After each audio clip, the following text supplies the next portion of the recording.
Perkenalkan, namaku Romi, umurku 26 tahun. Aku lulus kuliah 3 tahun yang lalu di sebuah PTN ternama di kotaku. Aku terlahir dari keluarga yang pas-pasan. Namun, aku bangga dengan keluargaku. Mereka begitu menyayangi aku. Aku 2 bersaudara. Adikku cewek namanya Nisa. Dia baru kelas 3 SMA dan sebentar lagi mau kuliah. Di saat kita ada masalah, kita sering ngobrol berdua dan saling curhat layaknya seorang sahabat. Setahun lalu aku sudah menikah dengan seorang gadis yang begitu aku sayangi. Namanya Dina. Dia cantik, modis, dan baik. Aku pacaran dengan Dina sejak di bangku kuliah, dan aku sangat bersyukur bisa menikah dengannya. Rumah tanggaku cukup bahagia meski belum diberi keturunan. Tetapi aku dan Dina dalam 1 tahun perkawinan ini tidak terlalu mempermasalahkan. Dina berumur 23 tahun, wajahnya cantik khas Indonesia. Sebagai perempuan, dia nyaris sempurna dan idaman setiap laki-laki. Hanya saja satu kekurangannya. Dia amat pencemburu. Kadang-kadang kecemburuannya di luar akal sehat. Aku sering menggodanya, misalnya bertelepon dengan teman laki-lakiku. Aku seolah-olah menerima telepon dari teman perempuan. Banyak hal dia sering kukerjain begitu. Tetapi kecemburuannya tidak pernah luntur. Satu hal yang aku lupa ungkapkan. Dia termasuk cewek yang selera makannya cukup besar. Kalau dia lagi lapar, tidak pernah malu memintaku. Kadang-kadang aku sedang menonton acara sepak bola, dia menggeretku masuk kamar. Rumah kami kalau malam memang bisa dikatakan steril, karena pembantu di belakang sudah tidak akan masuk lagi setelah tugasnya membereskan makan malam. Dia mempunyai televisi sendiri di kamarnya. Semuanya sih sebenarnya oke, tetapi penyakit pencemburunya ini yang bikin aku pusing. Tiap kali aku pulang selalu saja dihujani pertanyaan. Aku sering pula tidak menanggapi pertanyaannya dengan serius. Malah aku pleset-plesetkan dengan berpura-pura dari panti pijat dan sebagainya. Meski begitu, Dina tak pernah kapok dan selalu saja menghujaniku dengan pertanyaan. Capek deh.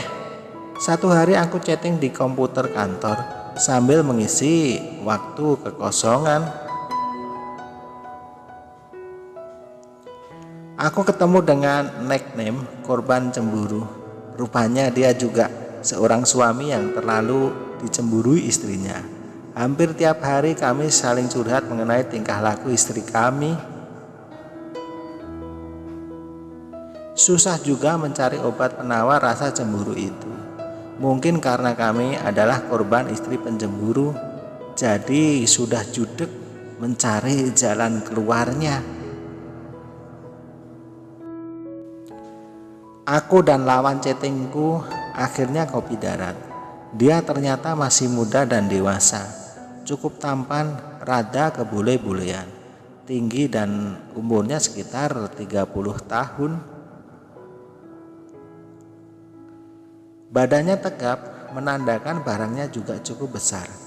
Pantas saja istrinya cemburuan sebab suaminya cakep begini. Sejak saat itu Firman, begitu nama aslinya, sering makan siang bareng. Kantornya ternyata tidak terlalu jauh dari kantorku. Dari keakraban kami berdua akhirnya berkembang saling mengenalkan istri kami masing-masing. Istrinya juga cantik. Entah karena chemistry cocok atau apa, istriku jadi sering jalan dengan Chelsea. Begitu nama panggilan istri Firman. Kami jadi seperti keluarga, karena kebetulan juga kami sama-sama tinggal di BSD. Kalau malam minggu kami berempat sering makan malam bersama di tempat-tempat yang asik.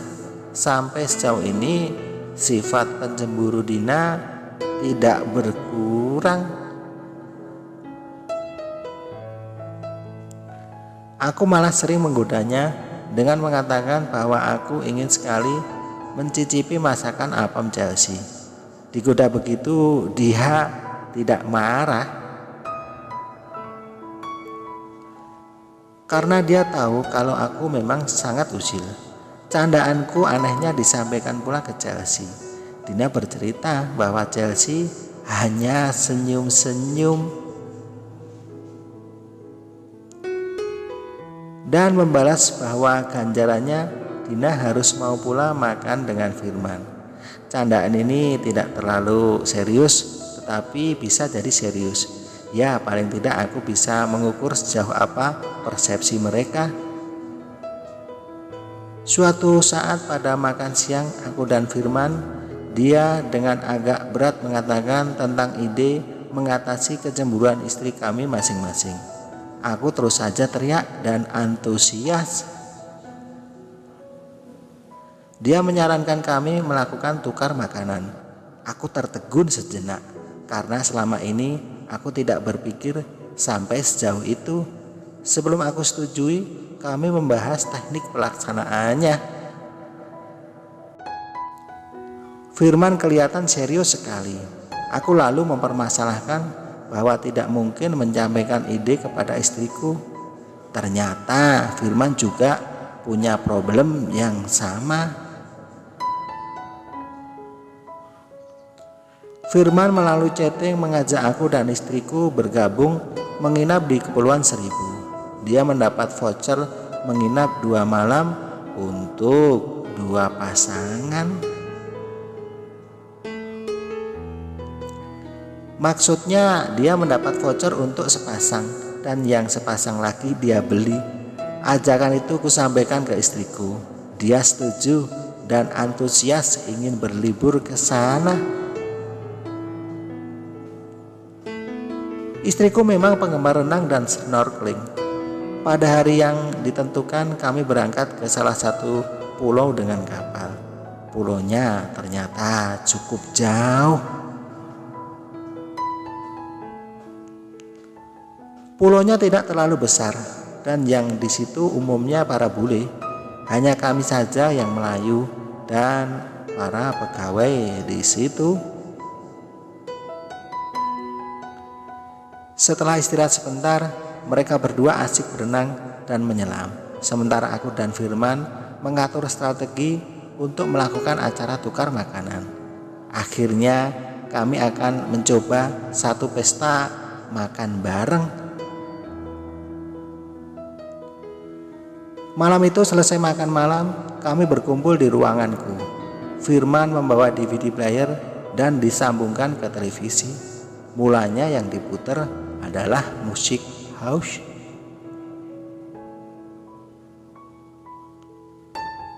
Tidak sampai 30 menit kami semua sudah on. Rasa malu mulai mengendur. Dia mengertipkan mata sambil mengangguk. Aku paham maksudnya. Istri kami yang sudah mulai kelaparan. Aku mulai menyantap makanan. Firman juga begitu. Sekitar 30 menit kami makan, kami minta istri kami mengubah menu. Pada saat berubah itulah kami pun mengubah makanan. Istriku dan istri Firman tampaknya tidak sadar jika yang memakan makanannya bukan suaminya lagi. Ketika mereka berbalik dan kembali kepada posisi di meja makan, mereka kaget dan masing-masing menutup mulut dan menutup muka. kami tidak peduli dan terus makan makanan yang tersedia.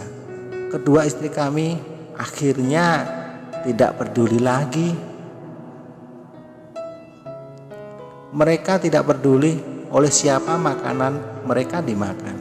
Sementara itu kami belum kenyang, maka setelah memberi waktu jeda sebentar, kami melanjutkan memakan makanan kami masing-masing. Sampai selesai acara liburan yang berkesan tersebut, akhirnya hubungan kekeluargaan kami semakin erat. Malah istri kami yang suka menyarankan untuk liburan bareng lagi.